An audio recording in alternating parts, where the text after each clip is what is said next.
Session my dear student, आज हम study करेंगे एक नया टॉपिक। और आज हमारा जो टॉपिक है वो क्या है, हम electric field intensity find out करेंगे। किसके कारण? आपके पास एक सर्कुलर रिंग होगी। सर्कुलर रिंग तो सबने देखी होगी आप सबने, ठीक है। और पूरी सर्कुलर रिंग के ऊपर क्या डिस्ट्रीब्यूट है? चार्ज है। और उस रिंग के सेंटर में से एक लाइन पास कर रही है और उस लाइन पे क्या है, कोई एक पॉइंट P है। हमें उस पॉइंट P पे इलेक्ट्रिक फील्ड फाइंड आउट करना है, ठीक है। देखो आपने अभी तक क्या स्टडी किया है, अभी तक आपने देखा है आपके पास में कोई स्मॉल चार्ज है, कोई भी पॉइंट चार्ज है Q, उसके कारण यहाँ पे पॉइंट P पे आप इलेक्ट्रिक फील्ड फाइंड कर सकते हो। That was pretty easy. फिर क्या आपने देखा कि आपके पास में ग्रुप ऑफ चार्ज था Q1, Q2, Q3, Qn, और उन सभी के कारण किसी एक पॉइंट P पे आपको इलेक्ट्रिक फील्ड फाइंड आउट करना था। तो आपने क्या किया था, electric field due to superposition principle for electric field का यूज करके आपने इस पॉइंट P पे इन सभी चार्जेस के कारण इलेक्ट्रिक फील्ड फाइंड आउट कर लिया था। आज हमारे पास क्या है, हमारे पास एक यूनिफॉर्मली चार्ज रिंग है जो सर्कुलर शेप में है, ठीक है। और उसकी एक्सियल लाइन पे आपको क्या करना है, इलेक्ट्रिक फील्ड फाइंड आउट करना है। तो हम इलेक्ट्रिक फील्ड कैलकुलेट करेंगे, ठीक है। तो क्या है माय डियर स्टूडेंट, आपके पास में एक ऐसी सर्कुलर रिंग होती है। ये क्या होती है? सर्कुलर रिंग होती है, ठीक है। आप देख पा रहे हो, ठीक है। आपको इस सर्कुलर रिंग पे मैंने क्या है, चार्ज दिखाया हुआ है। ये पॉजिटिव चार्ज आपको सर्कुलर रिंग पे दिख रहा है, ठीक है। इस रिंग पे क्या है, पॉजिटिव चार्ज है, दोनों तरफ पॉजिटिव चार्ज है, ठीक है। इस रिंग के फ्रंट एंड पे भी और बैक वाले एंड पे भी। और क्या हो रहा है, इस रिंग के सेंटर में से एक लाइन पास कर रही है। क्या पास कर रही है? एक लाइन। इस रिंग के सेंटर में से जो लाइन पास कर रही है उस लाइन को हम नाम दे रहे हैं एक्सियल लाइन। और इस एक्सियल लाइन पे कोई एक पॉइंट P है जहां पे हमें क्या कैलकुलेट करना है, इलेक्ट्रिक फील्ड। ओके, अब क्या है, ये जो सर्कुलर रिंग है इसके सिचुएशन कैसी है? सिचुएशन ऐसी है, ये जो सर्कुलर रिंग है इसके बिल्कुल सेंटर में से एक लाइन पास कर रही है, ठीक है। और इसमें जो आपको ग्रीन कलर का जो ये पॉइंट दिख रहा है, इस पॉइंट पे हमें क्या करना है, इलेक्ट्रिक फील्ड फाइंड करना है। क्यों? क्योंकि ये जो रिंग आप देख रहे हो, इस रिंग पे क्या है, चार्ज प्रेजेंट है। और जहां चार्ज होगा उसकी सराउंडिंग वाले जोन में क्या होगा, इलेक्ट्रिक फील्ड होगा। तो नेचुरल सी बात है, ये जो रिंग के सेंटर में से जो लाइन पास कर रही है और उस लाइन को हम एक्सियल लाइन बोल रहे हैं। और उस एक्सियल लाइन पे जो ब्लू कलर का पॉइंट है, उस पॉइंट पे हम पूरी रिंग के कारण क्या फाइंड आउट करना चाह रहे हैं, electric field. So my dear student, अब मैं क्या करूंगा, इस रिंग का डायग्राम बनाने वाला हूं मैं, ठीक है। अब ये तो रिंग तो क्या है, अब ये 3D है, आप सिचुएशन देख रहे हो, लेकिन हमें इसको क्या करना है, प्लेन पे रिप्रेजेंट करना है, 2D पे दिखाना है। तो रियलिटी में सिचुएशन कैसी है, हम कैसे रिंग बनाएंगे, पेपर की, ये जो पेपर के प्लेन पे या व्हाइट बोर्ड के प्लेन पे रिंग ऐसे प्लेस्ड है, ओके। और इसके ठीक सेंटर में से क्या एक लाइन पास कर रही है और उस लाइन पे क्या है, एक पॉइंट P है जहां पे हम क्या कैलकुलेट करेंगे, इलेक्ट्रिक फील्ड, ठीक है। तो अब देखो हम इस सिचुएशन को क्या करेंगे बेटा, ड्रॉ करेंगे। आपके पास में क्या था, रिंग थी। ये मैं ब्लैक कलर से एक रिंग बना रहा हूं, ये क्या थी, रिंग थी, ठीक है बेटा। और इस रिंग पे क्या है, चार्ज प्रेजेंट है। और चार्ज कैसे प्रेजेंट है, यूनिफॉर्मली, हर जगह एक जैसा चार्ज है, मतलब यूनिफॉर्म डिस्ट्रीब्यूशन है चार्ज का। और आपको पता है ये रिंग है तो ऑब्वियस सी बात है इसका कोई ना कोई रेडियस होगा। तो रिंग का सेंटर पॉइंट मैंने क्या बनाया, O। और आपको पता है रिंग का जरूर कोई रेडियस होगा, और इस रिंग का रेडियस मैं रिप्रेजेंट कर रहा हूं A से। रिंग का रेडियस कितना है, A। और ये जो रिंग है, रिंग के सेंटर से एक लाइन पास हो रही है, सेंटर से एक लाइन पास आ रही है। और इस लाइन को मैं क्या नाम दे रहा हूं बेटा, दिस इज एक्सियल लाइन। कैसी लाइन है, एक्सियल लाइन। और इस एक्सियल लाइन पे ये जो लाइन पास हो रही है, इस एक्सियल लाइन पे हमारे पास, देखो मैंने आपको बताया था कि ब्लू कलर का पॉइंट दिखाया था ना, ये पॉइंट P है। इस पॉइंट P पे हमें क्या फाइंड करना है, इलेक्ट्रिक फील्ड फाइंड आउट करना है। हमें देखना है पॉइंट P पे इलेक्ट्रिक फील्ड कितना रहेगा। क्यों? क्योंकि इस रिंग पे क्या है, चार्ज है। कितना चार्ज है, से Q। इस रिंग पे जो टोटल चार्ज है, टोटल चार्ज कितना है बेटा, Q, ओके। तो Q चार्ज है, इस रिंग पे, और जहां चार्ज होता है उसकी सराउंडिंग में इलेक्ट्रिक फील्ड होगा, तो यहाँ पे इस पॉइंट P पे इलेक्ट्रिक फील्ड एग्जिस्ट करेगा। तो हम यहाँ पे इलेक्ट्रिक फील्ड फाइंड आउट करने की क्या करेंगे, कोशिश करेंगे। ओके, सो एक बात बताओ बेटा, हम यहाँ पे इलेक्ट्रिक फील्ड फाइंड आउट करने के लिए हम क्या है, कुछ ज्योमेट्री की भी हेल्प लेंगे। पहले आप एक बात बताओ, पॉइंट रिंग के सेंटर पॉइंट O से पॉइंट P के बीच का कुछ ना कुछ डिस्टेंस जरूर रहा होगा। इस डिस्टेंस को मैं नाम दे देता हूं, ये डिस्टेंस कितना रहा होगा, R। कितना डिस्टेंस रहा होगा, R। मतलब क्या है, रिंग के सेंटर से और जिस पॉइंट पे हमें इलेक्ट्रिक फील्ड फाइंड आउट करना है वहां डिस्टेंस कितना है, दोनों पॉइंट के बीच का डिस्टेंस R है। सो बेटा एक बात बताओ, क्या इस पूरी रिंग पे जो चार्ज है उसके कारण पॉइंट P पे मैं इलेक्ट्रिक फील्ड फाइंड आउट करता हूँ सीधे सीधे? ऐसे कर सकता हूँ? नहीं कर सकता, ठीक है, क्योंकि हमें, आपको पता है, इलेक्ट्रिक फील्ड फाइंड आउट करने के लिए यहाँ कहीं ना कहीं इनडायरेक्ट वे में कूलम्ब्स लॉ की हेल्प लेनी पड़ती है, और कूलम्ब्स लॉ क्या है, पॉइंट चार्ज के लिए एप्लीकेबल है। तो हम एक साथ सारा चार्ज नहीं ले पाएंगे। तो हम क्या करेंगे बेटा, ये जो रिंग है, इस रिंग का एक छोटा सा मैं पोर्शन कंसीडर कर लेता हूं, और इस पोर्शन को मैं बोलता हूं AB। आपको पता है पूरी रिंग पे चार्ज कितना है, Q, तो इस छोटे से पोर्शन पे चार्ज कितना होगा बेटा, आप इजीली बता सकते हो, कितना, dq। कितना चार्ज होगा, dq। अच्छा एक बात बताओ, ये जो रिंग है, ये जो आप यहाँ पे रिंग देख रहे हो, इस रिंग, पूरी रिंग है, इस रिंग का छोटा सा पोर्शन AB लिया है, इसका लेंथ कितना रहने वाला है? हमें पता है पूरी रिंग का लेंथ कितना है, कितना है पूरी रिंग का लेंथ, जितना पूरी रिंग का क्या है, सर्कमफेरेंस है। सर्कमफेरेंस कितना है, 2πa। बट मैं ये कहूं कि पूरी AB जो हमने एक पोर्शन लिया है इस रिंग का, इसकी लेंथ कितनी होगी, स्मॉल लेंथ होगी, आपको पता है, और मैं कह देता हूं इसकी लेंथ कितनी रहने वाली है, dl। dq, इस पे AB पोर्शन पे dq चार्ज है और इसकी लेंथ कितनी है, dl। You are getting my point, ठीक है। मैंने आपको एक बात बताई थी, जब मैं electric field intensity due to a point charge आपको समझा रहा था, तो बेटा एक बात बताओ, मैं कहता हूं कि यहाँ पे मेरे पास एक चार्ज है Q, और आपको पॉइंट P पे इलेक्ट्रिक फील्ड फाइंड आउट करना है, तो आप पॉइंट P पे इलेक्ट्रिक फील्ड कैसे कैलकुलेट करोगे? मैंने बताया था, ये वाला जो चार्ज होता है Q चार्ज, उसको मल्टीप्लाई कर दिया करो किससे, इलेक्ट्रोस्टैटिक कांस्टेंट से, और इन दोनों के बीच का जो डिस्टेंस है उससे डिवाइड करके स्क्वायर कर दिया करो। मतलब क्या है, ये इलेक्ट्रिक फील्ड निकालने का फॉर्मूला बन गया। आप इसको ऐसे याद रखो या डायरेक्ट फॉर्मूला याद रखो, इट्स अप टू यू। आप कैसे याद करोगे, ये आप पे है। तो बेटा एक बात बताओ, ये जो dq चार्ज है, इसके कारण पॉइंट P पे इलेक्ट्रिक फील्ड होगा? बिल्कुल होगा, क्योंकि चार्ज है तो उसकी सराउंडिंग में इलेक्ट्रिक फील्ड होगा। तो यहाँ पे इलेक्ट्रिक फील्ड इस dq चार्ज के कारण स्मॉल होगा या लार्ज होगा? ऑब्वियस सी बात है, स्मॉल होगा, क्योंकि छोटा चार्ज है तो उसकी सराउंडिंग में इलेक्ट्रिक फील्ड क्या होगा, स्मॉल होगा। तो आपको एक चीज का तो पता चल चुका है कि dq चार्ज के कारण पॉइंट P पे इलेक्ट्रिक फील्ड होगा।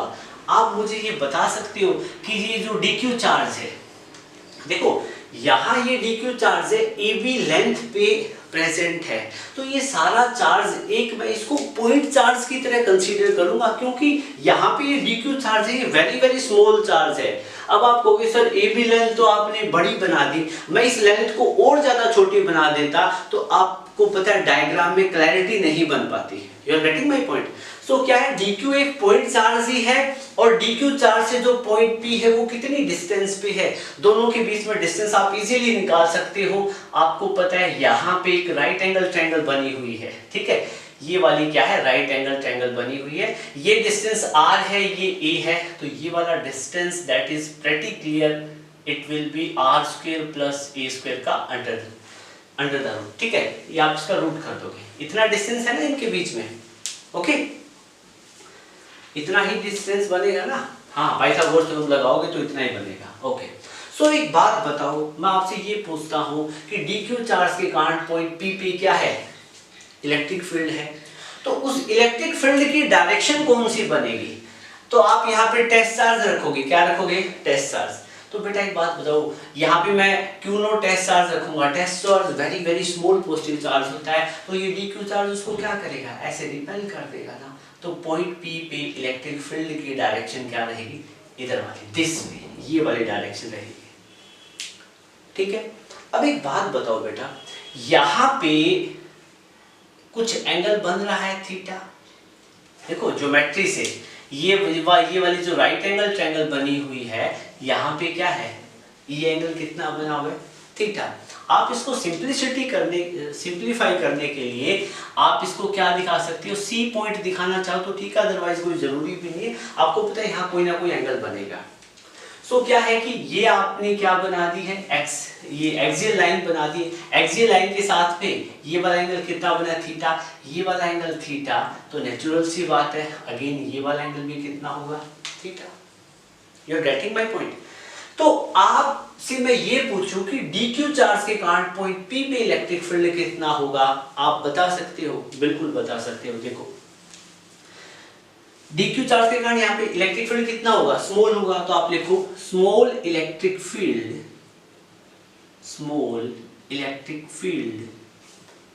Eight P due to dq charge के कारण पॉइंट P पे स्मॉल इलेक्ट्रिक फील्ड कितना होगा बेटा, मैं कहता हूं dE वेक्टर। तो आप यहाँ पे लिख सकते हो dE वेक्टर, dq चार्ज के कारण यहाँ पे इलेक्ट्रिक फील्ड कितना होगा, dE वेक्टर।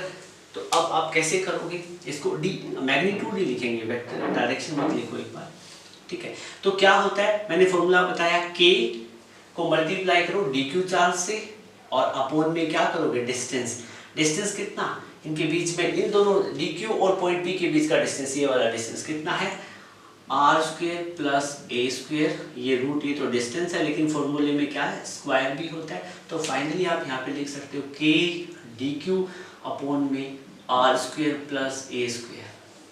तो गेटिंग माय पॉइंट, ठीक है। आप इसको थोड़ा सा और आगे लिखना चाहो, k को क्या लिख सकते हो, 1/4πε0 dq को dq लिखेंगे हम, ठीक है बेटा। और यहाँ नीचे क्या आ जाएगा, r² + a²। सो आपको जो स्मॉल इलेक्ट्रिक फील्ड की वैल्यू मिली है वो कितनी मिली है, dq अपॉन में 4πε0 r² + a²। ये वाली वैल्यू आपको मिल चुकी है। dq चार्ज के कारण पॉइंट P पे इतना स्मॉल इलेक्ट्रिक फील्ड होगा, ठीक है। अब मैं इसको क्या कर देता हूँ, रब कर देता हूँ। बेटा अब एक बात बताओ, मैं आपसे एक चीज पूछता हूँ, ठीक है, वो क्या है, एक यहाँ पे नहीं, नीचे करेंगे, हमारे पास स्पेस की कमी थोड़ी सी रहेगी क्योंकि डेरिवेशन काफी लेंदी है ये, ठीक है। अच्छा एक बात बताओ, ये जो लीनियर चार्ज डेंसिटी है, मैंने आपको बताया था लीनियर चार्ज डेंसिटी क्या होता है, लैम्डा होता है। लैम्डा क्या होता है, चार्ज पर यूनिट लेंथ, ये फॉर्मूला होता है, ठीक है। अब एक बात बताओ, लीनियर चार्ज डेंसिटी मैं इस पूरी सर्कुलर रिंग के कारण फाइंड आउट करूं, तो पूरी सर्कुलर रिंग पे चार्ज कितना है, स्मॉल क्यू, तो चार्ज कितना है, स्मॉल क्यू, ठीक है। अब एक बात बताओ बेटा, ये पूरी रिंग का लेंथ कितना है, पूरी रिंग का लेंथ जितना रिंग का क्या है, सर्कमफेरेंस है, और रिंग का रेडियस ये है, तो सर्कमफेरेंस कितना हो जाएगा, 2π। क्या मैं इस चीज को ऐसे लिख सकता हूं, लैम्डा को q अपॉन में 2π लिख सकता हूं, यस आई कैन राइट, ठीक है। आप यहाँ पे ये चीज नोट कर लोगे, यहाँ पे जो लेंथ रहने वाला है ये किसके इक्वल होगा, circumference of ring, circumference of ring.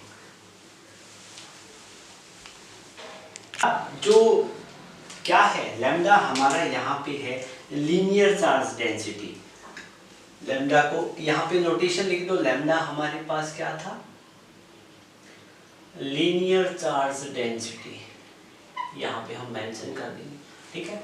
और क्या क्या चीज मेंशन कर दो, ए क्या चीज है, radius of ring, radius of ring, ये चीजें आप लिख लोगे। क्यू क्या चीज है, total charge on ring, ring पे जो टोटल चार्ज है वो है, ओके बेटा। और हमने क्या लिया था, ए बी क्या चीज था, small element on ring, small element on ring, ring का स्मॉल एलिमेंट, और स्मॉल एलिमेंट का लेंथ कितना था, डीएल। डीएल क्या चीज था, स्मॉल डीएल क्या था, length of small element. Small element जो हमने लिया था A B, small element A B, उसका क्या था, लेंथ था बेटा। और क्या क्या हमने लिया, ओ, ओ क्या, ये पॉइंट लिख दो, ओ क्या है, mid point of ring, okay. और पी पॉइंट कौन सा था, पी क्या था, point where electric field intensity to be calculated.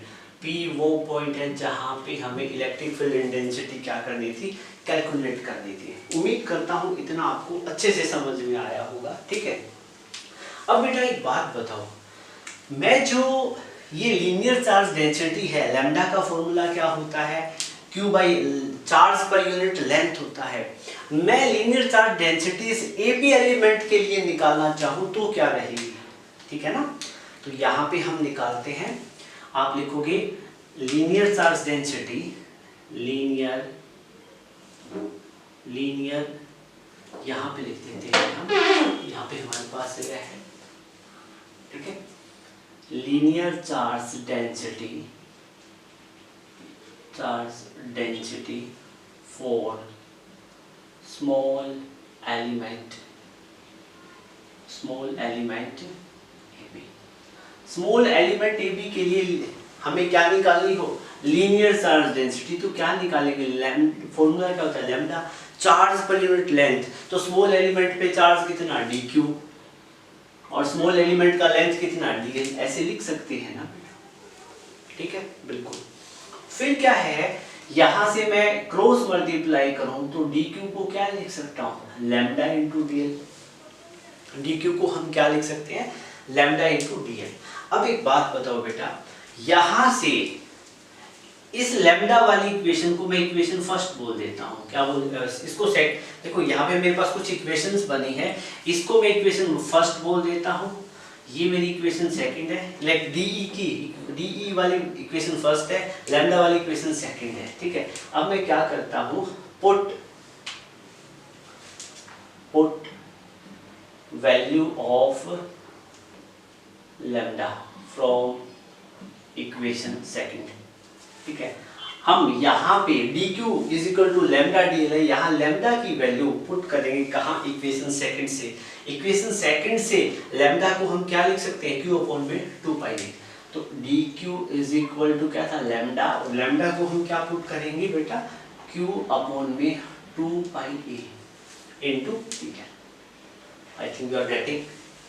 सो अब हम क्या करेंगे, ये जो dq की वैल्यू आई है, क्या ये dq की वैल्यू, इसको कहाँ पुट करेंगे, हम पुट करेंगे इक्वेशन फर्स्ट में। देखो क्यों पुट कर रहे हैं बेटा, देखो de की वैल्यू है, de की वैल्यू आपको कितनी मिली है, dq अपॉन में 4 पाई एप्सिलॉन नॉट ब्रैकेट में r स्क्वायर प्लस में a स्क्वायर। सो हम यहाँ पे dq को हम कन्वर्ट करके लेके आ रहे हैं, किसमें, लीनियर चार्ज डेंसिटी वाले फॉर्मेट में, ठीक है। तो हम क्या करेंगे, यहां जो dq की वैल्यू है इसको कहां पुट करेंगे, इक्वेशन फर्स्ट में। यहां पे आप लिखोगे put value of dq in equation first. dq की वैल्यू इक्वेशन फर्स्ट में पुट करेंगे। पहले मैं इक्वेशन फर्स्ट लिख देता हूं बेटा, de इज इक्वल टू क्या था, dq अपॉन में 4 पाई एप्सिलॉन नॉट, और यहाँ पे था r स्क्वायर प्लस में a स्क्वायर, ठीक है। अब मैं dq की वैल्यू यहाँ पे पुट कर दूंगा, तो फाइनली मेरे को क्या मिलेगा, de is equal to dq को क्या पुट करूंगा मैं, q अपॉन में 2 pi a into D L. ये तो dq की वैल्यू पुट की, ठीक है। dq की वैल्यू पुट करने के बाद में आगे क्या है, ये 1 अपॉन में 4 पाई एप्सिलॉन नॉट, ठीक है। और क्या बचा मेरे पास में, r square plus a square, ये मेरे पास क्या बची, वैल्यू बची, ठीक है बेटा। यहाँ से मेरे को जो de की जो वैल्यू मिली है, de की वैल्यू को क्या मिली, q into D L upon में 2 pi a into 4 pi epsilon naught into R square plus A square. मेरे को डी ई की वैल्यू क्या है, ये वाली वैल्यू मिल चुकी है। ठीक है, इतना आप नोट करो या क्या करो, स्क्रीनशॉट ले लो। स्क्रीनशॉट लेके क्या है, अब हम डेरिवेशन को आगे करते हैं।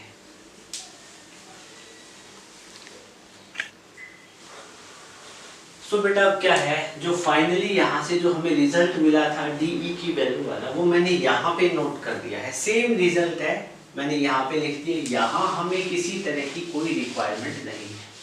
ठीक है, हमने क्या किया है, कन्वर्जन करके, ठीक है, कन्वर्जन करके फाइनली डीक्यू चार्ज के कारण पॉइंट पी पे इलेक्ट्रिक फील्ड का कितना मैग्नीट्यूड होगा वो हमने यहाँ पे मेंशन कर दिया है। मतलब यहाँ पे सारा फाइंड आउट कर दिया है कि स्मॉल चार्ज के कारण पॉइंट पी पे जो स्मॉल इलेक्ट्रिक फील्ड डीई होगा उसकी इतनी वैल्यू रहेगी। ठीक है, लेकिन आपको पता है इलेक्ट्रिक फील्ड क्या है, एक वेक्टर क्वांटिटी है। कौन सी क्वांटिटी है, वेक्टर क्वांटिटी है। तो हम अब आगे इसको क्या सोल्व कैसे करेंगे वो देखेंगे। तो हमें क्या है, वेक्टर क्वांटिटी है।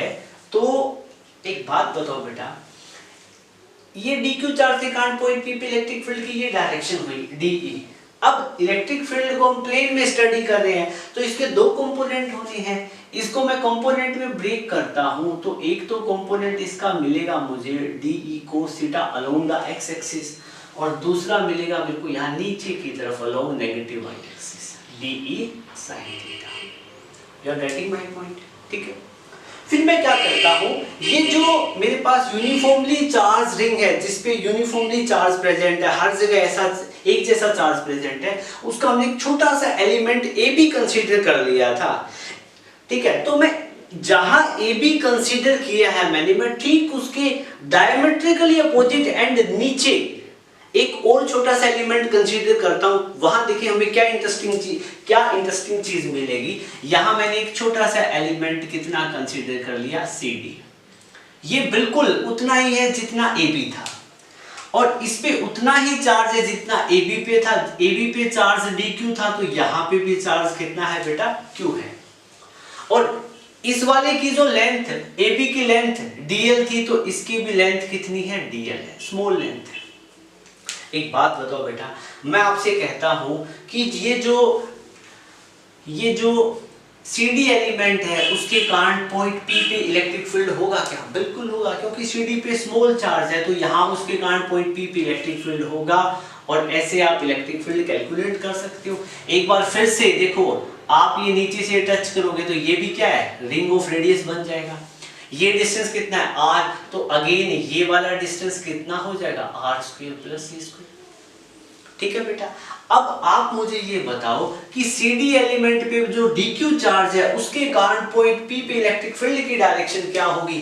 टेस्ट चार्ज रखेंगे तो ये क्या करेगा, उस टेस्ट चार्ज को इस डायरेक्शन में रिपेल करेगा। बेटा देखो, जितना इलेक्ट्रिक फील्ड dq चार्ज के कारण पॉइंट P पे है उतना ही इलेक्ट्रिक फील्ड CD एलिमेंट पे भी सेम चार्ज है, dq सेम लेंथ है, तो उसके कारण पे, उसी के कारण भी पॉइंट P पे क्या होगा, DE इलेक्ट्रिक फील्ड होगा। वो क्या है, जितना AB है उतना ही उसका, जितना AB के कारण पॉइंट P पे इलेक्ट्रिक फील्ड का मैग्नीट्यूड है उतना ही CD पे जितना dq चार्ज है उसके कारण पॉइंट P पे उतना ही इलेक्ट्रिक फील्ड होगा।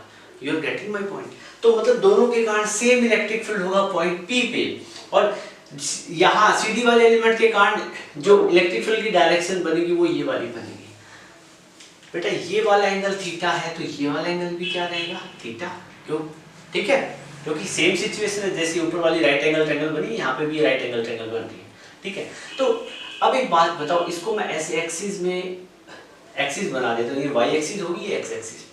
अब एक बात बताओ, ये वाला एंगल थीटा, तो इसका वर्टिकल अपोजिट एंगल कितना, थीटा। मैं DE को, जो CD एलिमेंट पे जो DQ चार्ज है उसके कारण यहाँ पे जो DE इलेक्ट्रिक फील्ड है उसको मैं कंपोनेंट में ब्रेक करूँ तो DE का कंपोनेंट एक तो ये वाला बनेगा DE cos theta along the positive x axis, और दूसरा बनेगा अलोंग पॉजिटिव y एक्सिस, ये बनेगा DE cos theta.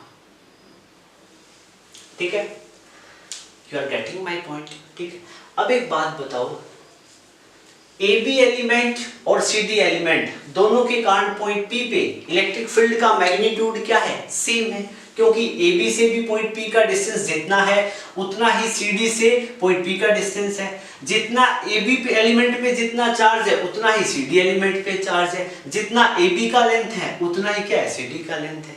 You are getting my point. दोनों एलिमेंट के कारण पॉइंट पी में इलेक्ट्रिक फील्ड का जो मैग्नीट्यूड है वो क्या है, सेम है, बट डायरेक्शन क्या है, अलग अलग है। ठीक है, तो ये देखो आप लिखो। अब इसमें आप क्या देखोगे, यहाँ पे जो DE को हमने कंपोनेंट में ब्रेक कर दिया है, तो DE के सारे कंपोनेंट एक्स एक्सिस वाले तो क्या हो रहे हैं, ऐड हो रहे हैं, सारे के सारे एक ही डायरेक्शन में एक्ट कर रहे हैं, बल्कि वाई एक्सिस वाले कंपोनेंट है कुछ ऊपर है और कुछ क्या है, नीचे है, तो ये एक दूसरे को क्या कैंसिल आउट कर देंगे ना। आप क्या लिखोगे, since magnitude of electric field due to charge present on AB and CD element is equal in magnitude। क्या है, इक्वल इन मैग्नीट्यूड। मैग्नीट्यूड क्या है, इक्वल है। Okay, but at point P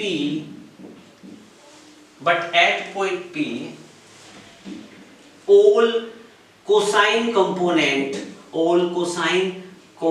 जितने कोस वाले कंपोनेंट है वो क्या हो रहे हैं, all cosine component will get add up। वो सारे के सारे क्या हो जाएंगे, एड अप हो जाएंगे, जो कोसाइन वाले कंपोनेंट है। ठीक है, and all sine component of electric field will get cancel out। ये क्या हो जाएंगे, कैंसिल आउट हो जाएंगे। ठीक है, क्यों हो जाएंगे, यहाँ पे लिख दो, because equal in magnitude and opposite in direction. Direction क्या है, अपोजिट है। ठीक है, so net electric field will exist only due to cosine component of electric field. मतलब सारा नेट इलेक्ट्रिक फील्ड है वो सिर्फ कोसाइन कंपोनेंट के कारण क्या करेगा, एग्जिस्ट करेगा। सो बेटा क्या है, यहाँ पे आप क्या लिखोगे, यहाँ पे लिखोगे summation of all DE sine theta.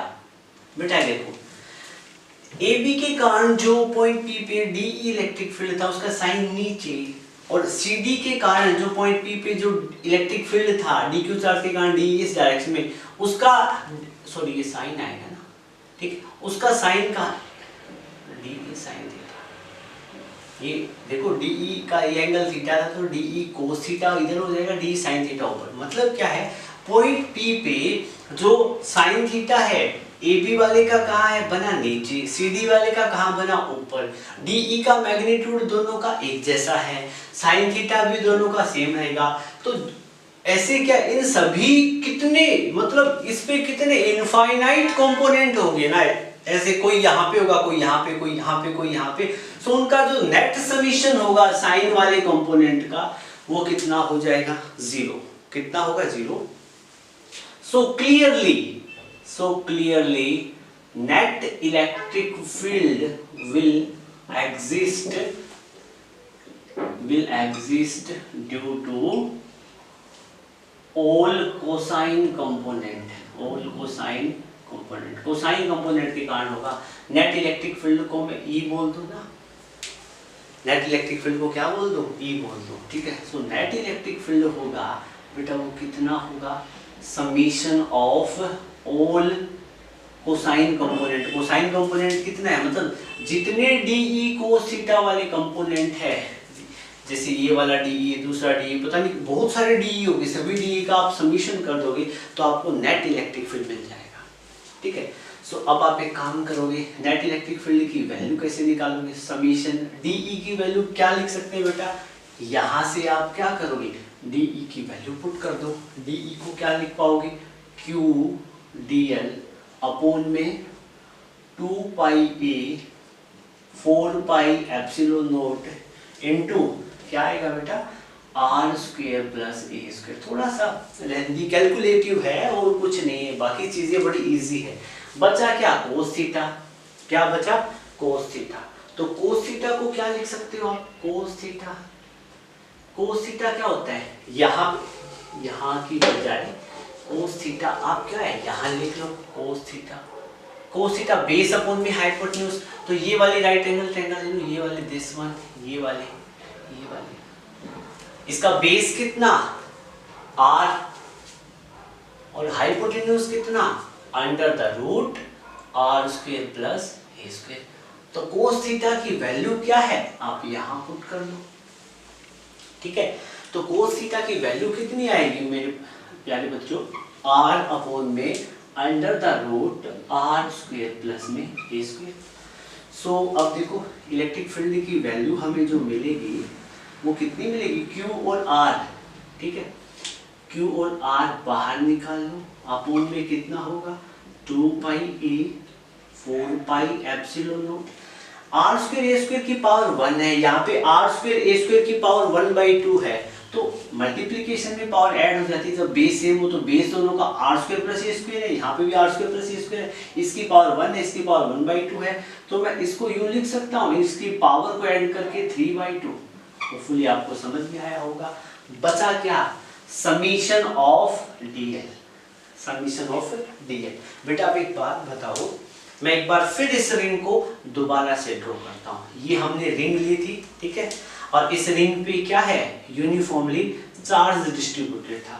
हमने इस रिंग का एक छोटा सा हिस्सा लिया था जो कितना था डीएल। AB ये क्या चीज था, AB जिसका लेंथ कितना था डीएल। एक बात बताओ बेटा, इस रिंग पे कितने डीएल है, बहुत सारे डीएल है, सभी डीएल को मैं ऐड करूं तो मेरे को क्या मिलेगा, बताओ, आप ही बताओ, आप अच्छे से बता पाओगे क्या मिलेगा, समीशन ऑफ ऑल डीएल किसके इक्वल होगा, सरकमफेरेंस ऑफ रिंग के इक्वल होगा, और जो कि कितना रहेगा 2 पाई ए। मतलब समीशन ऑफ ऑल डीएल कितना होगा 2 पाई ए। मतलब क्या है, इन छोटे छोटे डीएल को जब हम ऐड करेंगे तो पूरी रिंग का सरकमफेरेंस मिलेगा। हमें पता है रिंग का रेडियस ए था, तो सरकमफेरेंस क्या होता है 2 पाई ए हो जाएगा। तो यहां पे आप क्या करोगे बेटा, E is equal to Q into R, summation of DL को क्या पुट करोगे 2 पाई A, ओके, अपॉन में आपको मिलेगा 2 pi A into 4 pi epsilon not R square plus A square की पावर 3/2। ठीक है बेटा, अब आप क्या करोगे 2 पाई A से 2 पाई A कैंसिल आउट कर देंगे। सो फाइनली हमें जो इलेक्ट्रिक फील्ड की जो वैल्यू यहाँ पे मिलेगी वो मिलेगी Q into R अपॉन में 4 pi epsilon not R square plus में A स्क्वायर। ठीक है, ये आपको टोटल आपको क्या मिला बेटा, ये पूरी रिंग पे जो Q चार्ज है उस सभी के कारण पॉइंट P पे इलेक्ट्रिक फील्ड का मैग्नीट्यूड मिला है। क्या मिला है, मैग्नीट्यूड मिला है। आपसे पूछे कि इसकी डायरेक्शन क्या होगी, तो आप इसके ऊपर वेक्टर लगा दोगे और डायरेक्शन क्या होगी, along positive x axis, along positive x axis. आप वीडियो को पॉज करके लिखें, फिर आगे हम फर्दर ये डिस्कस करेंगे इसका वेक्टर फॉर्म भी। ओके, सो नोट करें।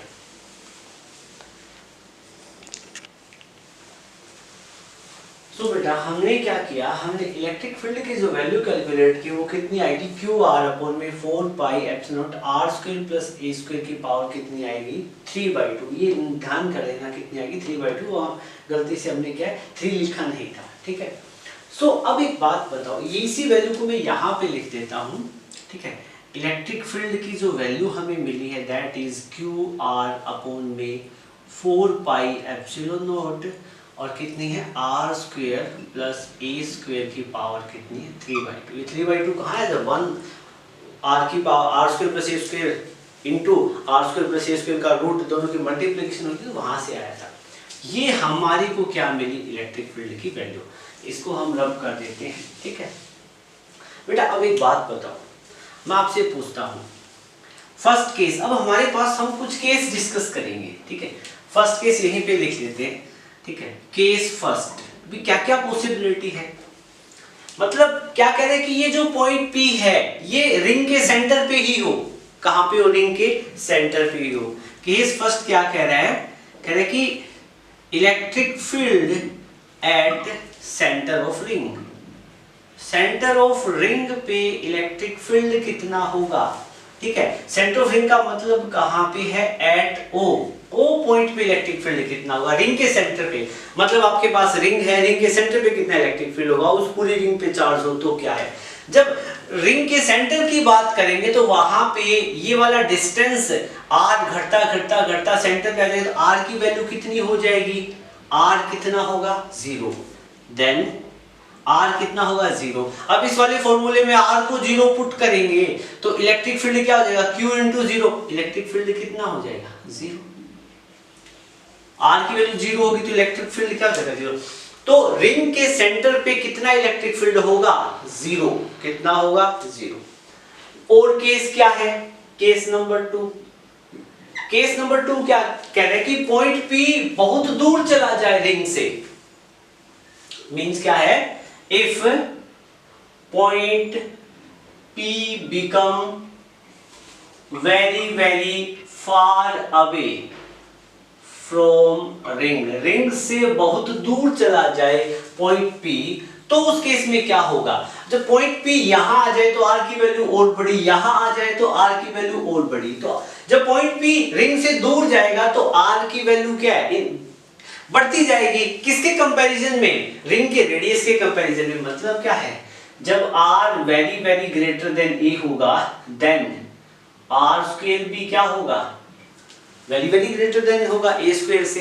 और जब स्क्वायर वाली कंडीशन होगी उस कंडीशन में a square can be neglected, मतलब रिंग का रेडियस क्या हो जाएगा, नेग्लिजिबल हो जाएगा। क्या हो जाएगा, नेग्लिजिबल। उस केस में इलेक्ट्रिक फील्ड कितना होगा, देखो यहाँ पे E is equal to Q into R, R तो नेग्लेक्ट होगा नहीं, अपॉन में कितना है 4 पाई एप्सिलॉन नॉट, ब्रैकेट में क्या हो जाएगा आर स्क्वायर प्लस में ए स्क्वायर नेग्लेक्ट हो जाएगा ना, तो इसको 0 कर दो ए स्क्वायर की वैल्यू को। ठीक है, तो मतलब कुछ भी नहीं बचेगा, आर स्क्वायर प्लस में 0 और उसकी पावर कितनी 3/2। सो फाइनली E की वैल्यू कितनी मिलेगी, Q अपॉन में R अपॉन में 4 pi epsilon not, R square की पावर 3/2, स्क्वायर से स्क्वायर कटेगा। ठीक है, यहाँ अपने पास मिलेगा Q R अपॉन में 4 pi epsilon not R cube से इसे काटेंगे स्क्वायर मिलेगा। इलेक्ट्रिक फील्ड की जो मेरे को वैल्यू मिलेगी वो मिलेगी Q अपॉन में 4 pi epsilon not R square. ये तो रिजल्ट बड़ा ही जाना पहचाना आ गया। ठीक है ना, इलेक्ट्रिक फील्ड ये क्या है, रिजल्ट बड़ा ही जाना पहचाना कैसे आया। मैं आपको कहता हूं कि एक Q चार्ज है, उसके कारण पॉइंट P पे जो कि R डिस्टेंस पे आप इलेक्ट्रिक फील्ड बताओ तो कितना आता है KQ अपॉन में R square.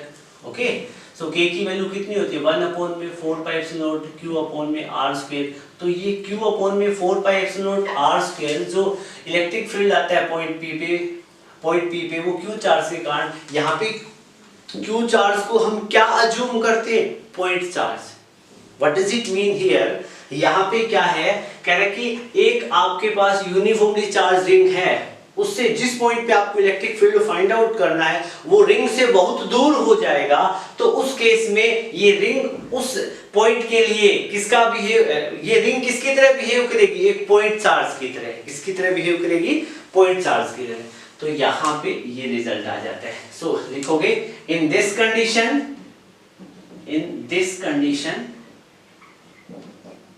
ring will behave, writing मेरी ऐसी है बेटा, डिक्टेट कर लेना साथ में। In this condition ring will behave like a point charge, like a point charge. Ring क्या है? पॉइंट चार्ज की तरह बिहेव करती है। सो वीडियो को पॉज करके एक बार नोट करो, फिर नेक्स्ट कंडीशन स्टडी करते हैं।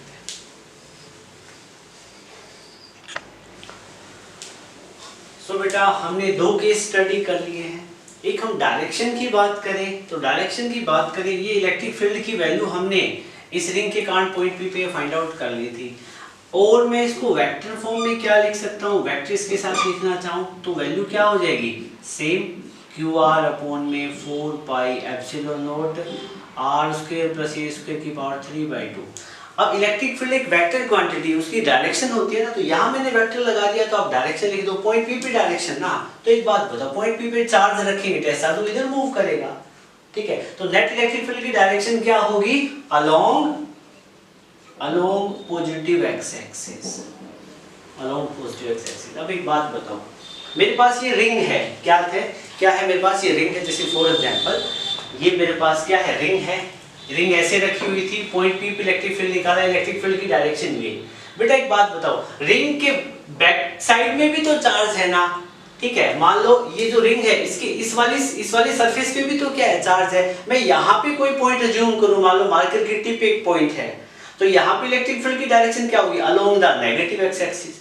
तो कई बुक में क्या है, ये भी आपको गिवन मिल जाता है। जैसे आपको बस ये ध्यान रखना है, ये रिंग है, रिंग पे जो पॉइंट P है, इस पॉइंट P पे इलेक्ट्रिक फील्ड की डायरेक्शन ये अलोंग पॉजिटिव एक्स एक्सिस और यहाँ पे क्या? Negative x axis. बस ये आपकी कॉन्सेप्चुअल अंडरस्टैंडिंग के लिए ठीक है, आप इसको ना भी लिखोगे तो भी काम चलेगा। अब बेटा क्या है, मेरे पास यहाँ पे केस नंबर 3 है, थर्ड केस में क्या है, हम क्या स्टडी कर रहे थे? हमारे पास एक क्या थी? सर्कुलर कॉइल थी। सर्कुलर कॉइल पे यूनिफॉर्मली चार्ज डिस्ट्रीब्यूटेड था और हम क्या है, किसी पॉइंट P पे हमने इलेक्ट्रिक फील्ड को कैलकुलेट किया, ठीक है। और हमने वहां पे इलेक्ट्रिक फील्ड की जो वैल्यू कैलकुलेट की थी वो कितनी थी? Q इंटू आर अपॉन में 4 पाई एप्सिलॉन नॉट, और ये वैल्यू कितनी थी? R square plus A square की पावर 3/2। ये वाली वैल्यू हम कैलकुलेट कर चुके थे। ओके माय डियर स्टूडेंट, अब हमें क्या करना है? हमारा मोटिव ये है कि किस पॉइंट पे इलेक्ट्रिक फील्ड मैक्सिमम होगा। हमें नहीं पता है एक्सियल लाइन के किस पॉइंट पे इलेक्ट्रिक फील्ड कितना रहने वाला है मैक्सिमम। तो हम मैक्सिमम इलेक्ट्रिक फील्ड को कैसे कैलकुलेट करेंगे? ठीक है, आपको क्लास 11th याद हो तो हम क्या करते थे, किसी भी चीज का डेरिवेटिव, एक फिजिकल क्वांटिटी का दूसरे के रिस्पेक्ट में करते और उसका डेरिवेटिव की वैल्यू 0 आ जाती, तो उस केस में हम कहते थे कि वो मैक्सिमा की कंडीशन थी, ठीक है। तो आप क्या करोगे, सॉरी आर आएगा, ये वेरिएबल फैक्टर होता है फॉर मैक्सिमम इलेक्ट्रिक फील्ड, ठीक है। मैक्सिमम इलेक्ट्रिक फील्ड के लिए इलेक्ट्रिक फील्ड का डिफरेंशिएशन डिस्टेंस के रिस्पेक्ट में 0 के इक्वल होना जरूरी है। यही कंडीशन होती है क्या, इलेक्ट्रिक फील्ड मैक्सिमम की। ओके, ये जो डेरिवेटिव आपको याद हो तो हमने क्लास 11th में हम पढ़ चुके हैं। ओके, अभी बताऊंगा हम आगे जहां जो पॉइंट यूज होंगे वो बताऊंगा। और दूसरा ये भी देखो, आपको पता है कि यहाँ पे इलेक्ट्रिक फील्ड अलग है, यहाँ पे अलग है। रिंग से जब डिस्टेंस की वैल्यू क्या है, डिस्टेंस की वैल्यू वैरी करेगी तो इलेक्ट्रिक फील्ड की वैल्यू भी क्या होगी, अलग अलग होगी। लेकिन मैक्सिमम कहाँ होगा, तो क्या इलेक्ट्रिक फील्ड का डेरिवेटिव करेंगे आर के रिस्पेक्ट में, क्योंकि आर पॉइंट टू पॉइंट क्या कर रही है, वैरी कर रही है। पॉइंट पी यहाँ होता तो आर अलग होता, यहाँ होता तो अलग आर होता, यहाँ आगे जाता तो अलग आर होता। ओके, सो हम क्या करेंगे, यहाँ d अपॉन में D R derivative find out करेंगे इलेक्ट्रिक फील्ड का डिस्टेंस के रिस्पेक्ट में। तो इलेक्ट्रिक फील्ड की वैल्यू रिंग के केस में कितनी आई थी, q अपॉन में r अपॉन में 4 pi epsilon not r square plus a square की पावर 3/2, ठीक है। जीरो के इक्वल हो तो ये क्या चीज है, this is condition for maxima, condition of maximum electric field, maxima की कंडीशन है, ठीक है। अब क्या इलेक्ट्रिक फील्ड का डेरिवेटिव हम फाइंड आउट करें तो कौन सी चीजें हम बाहर निकाल लेते हैं। ओके, Q कांस्टेंट है, 4 पे एप्सिलॉन कांस्टेंट है, बाहर आ रही है। अंदर बचेगा D derivative of R upon में विद रिस्पेक्ट क्या है, सॉरी ऊपर क्या बचा, आर अपॉन में R square plus A square की पावर 3/2। ओके बेटा, नीचे डेरिवेटिव आर के रिस्पेक्ट में करें, यही चीजें बचेंगी, बाकी तुमने बाहर निकाल ली इज इक्वल टू 0। ठीक है, अब यहाँ से Q अपॉन में 4 पाई एप्सिलॉन नॉट की वैल्यू तो 0 के इक्वल हो ही नहीं सकती, not possible.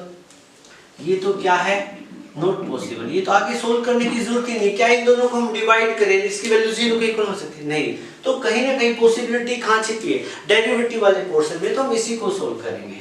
So d upon में dr अपॉन में R square plus A square और उसकी पावर 3/2, इसको हम क्या करेंगे, सॉल्व करेंगे। इसकी वैल्यू कहीं ना कहीं 0 के इक्वल होगी।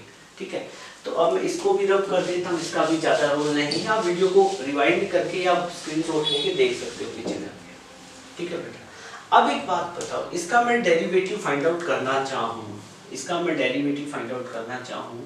तो d अपॉन में क्या है, dr है into r square plus a square की पावर 3/2 को ऊपर लेके जाऊंगा तो ये क्या हो जाएगा, R square plus A square की पावर कितनी हो जाएगी, -3/2।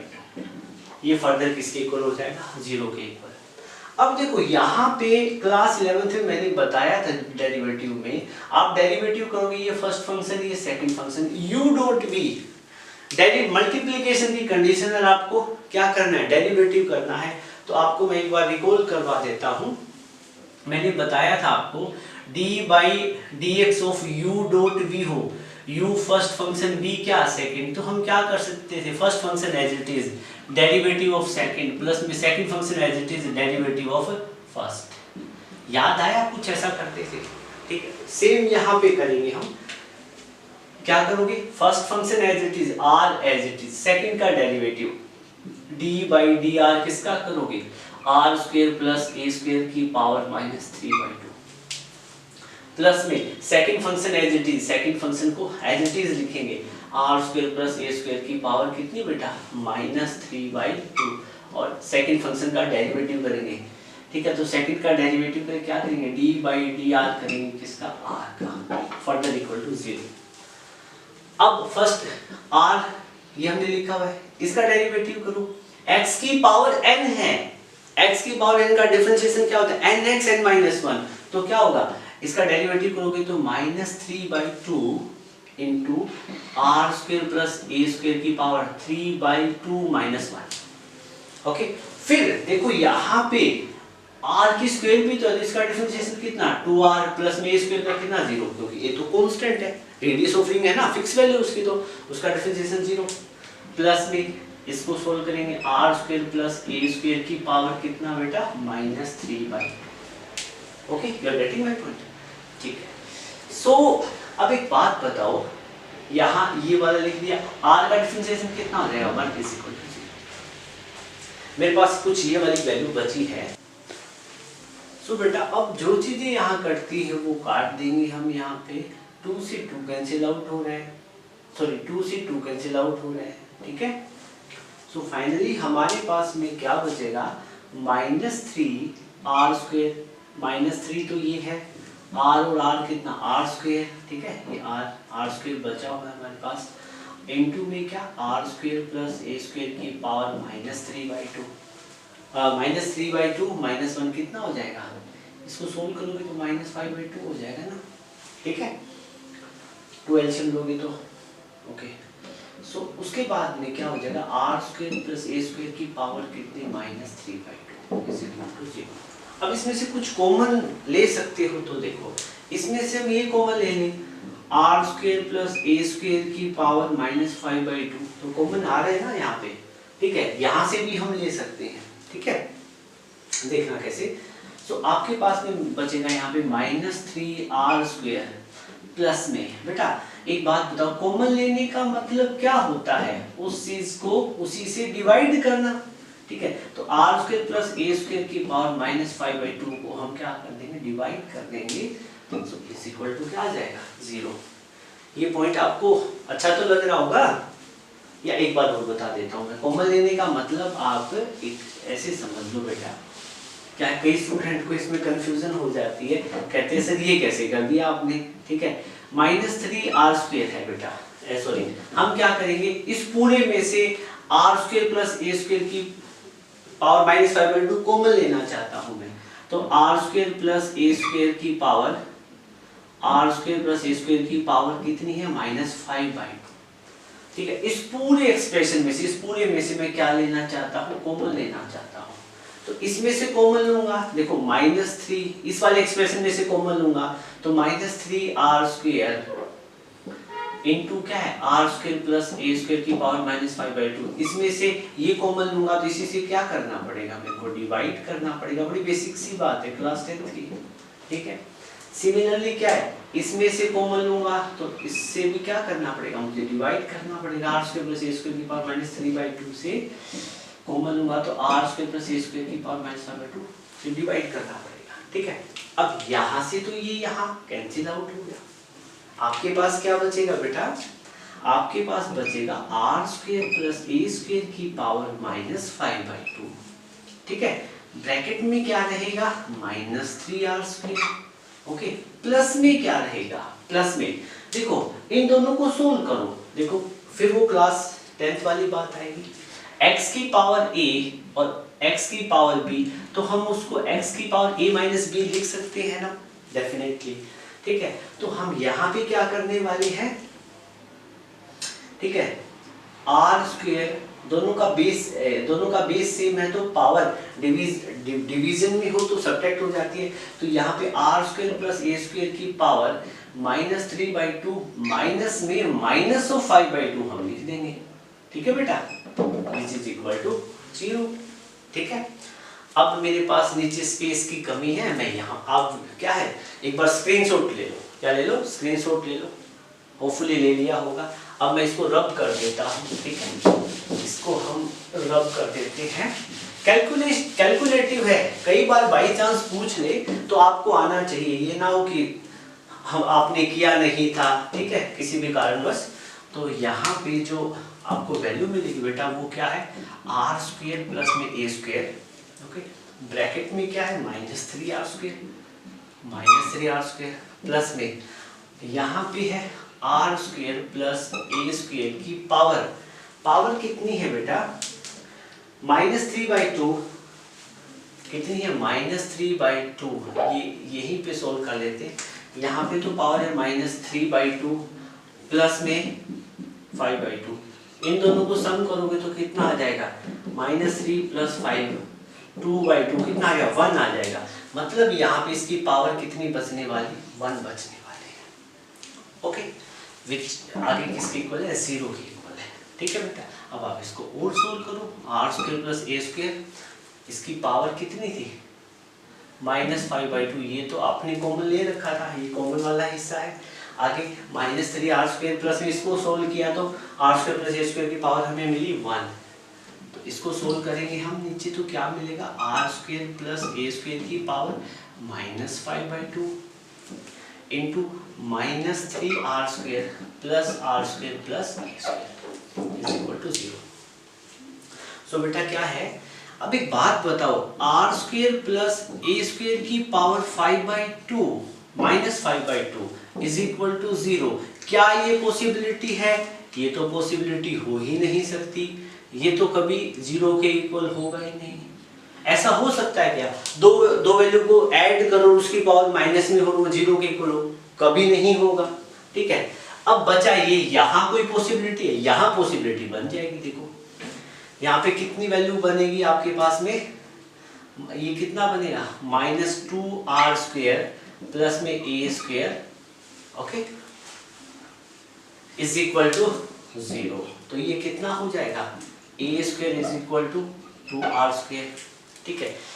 दोनों तरफ क्या करेंगे, स्क्वायर रूट करेंगे, तो a इज इक्वल टू कितना हो जाएगा, √2r, यहाँ पे आप लिख दोगे ना, मैं डायरेक्टली लिख रहा हूँ, on square root, on taking square root both side, दोनों तरफ हम स्क्वायर रूट लेंगे तो a की वैल्यू कितनी आ जाएगी, √2r, मतलब क्या है, यहाँ से आप कंडीशन निकालो तो r की वैल्यू कितनी आएगी a/√2। मतलब क्या है, आपके पास में जो ये रिंग थी उसका रेडियस कितना था a, ठीक है, और यहाँ पे कोई पॉइंट P है, क्या है, पॉइंट P है, और वो पॉइंट P यहाँ से जो डिस्टेंस कितना हो जाए 1/√2 times of ring of radius distance हो जाए, तो वहां पे जो इलेक्ट्रिक फील्ड होगा वो क्या होगा, मैक्सिमम होगा। Okay, so my dear student, मुझे पता है ये डेरिवेशन लास्ट में जाके थोड़ा सा बड़ा लेंदी हो गया। डेरिवेशन क्या था, इसका एक स्पेशल केस था, इनके हिसाब से एग्जाम में पूछा जाए, ठीक है, तो आपको इस चीज का क्या रखना है, ध्यान रखना है। अदरवाइज जो ये electric field intensity due to a uniform circular ring वाला केस है, ये बेहद इजी है, ठीक है। जो ये वाला एक्सप्रेशन की वैल्यू हम निकालते थे, इलेक्ट्रिक फील्ड की वैल्यू जो कितनी आती थी, QR/4πε0 r²+v² 3/2, ये बेहद इजी है। ओके, सो उम्मीद करता हूँ आज का लेक्चर आपको अच्छा लगा है, तो आप जरूर कमेंट बॉक्स में कमेंट करें, ठीक है, और वीडियो को लाइक करें। So thank you, have a good day.